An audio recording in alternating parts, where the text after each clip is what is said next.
Focus on youth and infra push in the UP budget. 1 year of Russia-Ukraine conflict.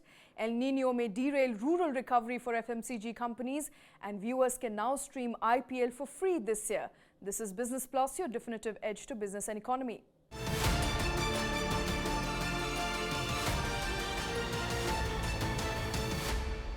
Uttar Pradesh government tabled the state's annual budget for the financial year 23-24 today. Presenting the budget, State Finance Minister announced that the state has registered a 16.8% growth in GDP and the unemployment rate, or employment rate rather, is down to 4.2% over the year.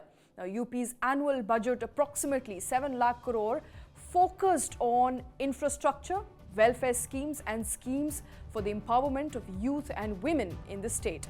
A 3,600 crore allotment was made for students for the provision of tablets and smartphones under the Swami Vivekananda Youth Empowerment Scheme. Infrastructure got an outlay of approximately 21,000 crores for the construction of roads, bridges, and approximately 6,200 crores for their maintenance. For women welfare, Chief Minister Kanya Sumangala Yojana got about 1,000 crore rupees and 4,000 crore rupees were allocated for destitute widows. A provision of 7,200 crores was also made for old age and pension farmers. About 12,600 crore outlay for various programs and a National Rural Health Mission and Ayushman Bharat scheme got about 400 crore rupees in the UP budget. Now, this was the second budget for Chief Minister Yogi Adityanath and his consecutive second stint. Ahead of the 2024 Lok Sabha election, it placed further emphasis on development plank for the state of UP. And moving on, Indians are travelling and spending on foreign tours like never before. Nearly $1 billion was spent on foreign travel every month last year, which is significantly more than the pre-COVID levels. Not just that, even domestic air traffic witnessed a 96% growth rate in the month of January, hinting at an uptrend in air travel both within the country and abroad.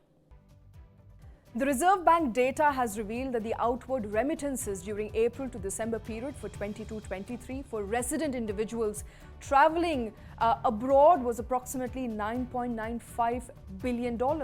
The spending on travel during the corresponding months of 22-21 was $4.16 billion and $5.4 billion in the pre-COVID year of 2019-2020, according to the RBI data.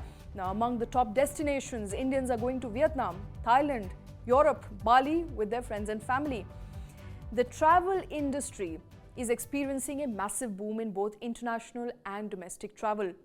India's overall domestic air passenger traffic nearly doubled in January of 2023 as compared to the same period last year, with 125.42 lakh passengers being carried out in the months as compared to 64.08 lakh during the same period last year, an annual growth rate of approximately 95.72% each.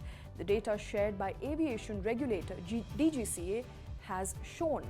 A rise in affordable travel and technological developments, including better access to credit, are some of the reasons cited by experts for an increased appetite for travel within Indians. And moving on 24th February 2022, Russia invaded Ukraine in a major escalation of the Russia-Ukrainian conflict. 1 year, several deaths, along with a host of political and economic disruptions down, there seems to be no end to the ongoing conflict. On Monday, US President Joe Biden reiterated America's support to Ukraine in his first visit to Kyiv since the beginning of the war. Now, Biden announced a $500 million in new assistance, saying that the package would include more military equipments such as artillery ammunitions, more javelins and howitzers. Xi Jinping's visit to Moscow is due anytime now. Elsewhere, the EU is close to an agreement on a 10th sanction package against Russia. The sanction package worth 11 billion euros is also likely to include, for the first time, a ban on all exports to 7 Iranian entities believed to be making items used by Russians in the war.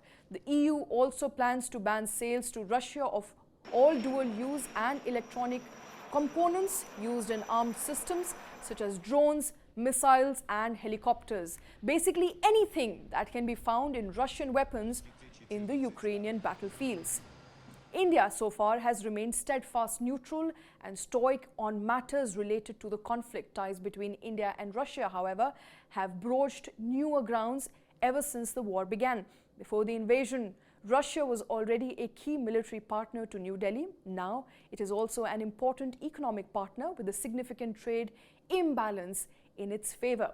Bilateral trade is reported to have gone up by a whopping 310% since the invasion, the biggest increase among any of Russia's major trade partners. Yet, India's exports to Russia have fallen by 19%, while imports have soared by 430%. More importantly, Russia now accounts for a record 25% of India's oil imports, up from a share of just about 2% before the invasion. Furthermore, as the West tightened financial sanctions on Moscow this year, Russia became the first country to initiate rupee-based trade with India through a special Vostro account. It also now accounts for India's highest trade deficit, over $20 billion, second only to China. The Indian government has been vehemently defending its trade with Russia, saying that it has to source oil from somewhere it is the cheapest.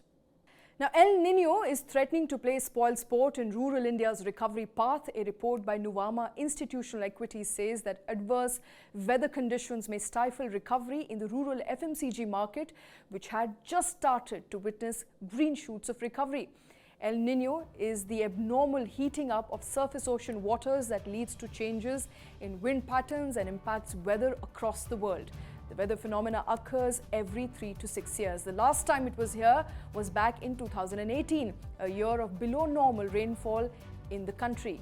Now, since 2018, however, India has witnessed 4 good monsoons in succession, but with a 50% probability of the phenomena conditions prevailing during the summer months, rural recovery could come to a screeching halt. Now, rural markets, which typically contribute about 30 to 40% to domestic sales of large FMCG companies, were already under pressure due to inflation. Hopes were of a high turnaround in rural fortune, but El Nino might just spoil that party. On the bright side, farm incomes are improving and winter crop sowing has been healthy. The proportion of dip in rural volumes has started easing, although still lower than urban volumes. And shifting focus, in good news for cricket fans, Viacom 18, the digital rights holder for the Indian Premier League for the next 5 years, will not be charging even a penny from fans. The joint venture between Paramount Global and Mukesh Ambani-led RIL is looking to use marquee cricket property to challenge established streaming platforms like Disney Hotstar and Amazon Prime Video. The move by Viacom 18 is being viewed as eerily similar to Reliance Jio offering mobile services far below the rates of other telecos. Now, Viacom 18 is expecting the turnaround to fetch eyeballs in excess of 550 million and wants to milk it by charging high advertisement rates. Viacom 18, which entered sports broadcasting last year after getting James Murdoch and Uday Shankar on board as investors, outbid incumbent rights holder Walt Disney to take the digital rights of IPL, and this year will be the first year of the rights cycle. And with that, it's a wrap on this edition of Business Plus. For more incisive news analysis and cutting-edge documentaries, keep streaming News 9 Plus. Thanks for watching.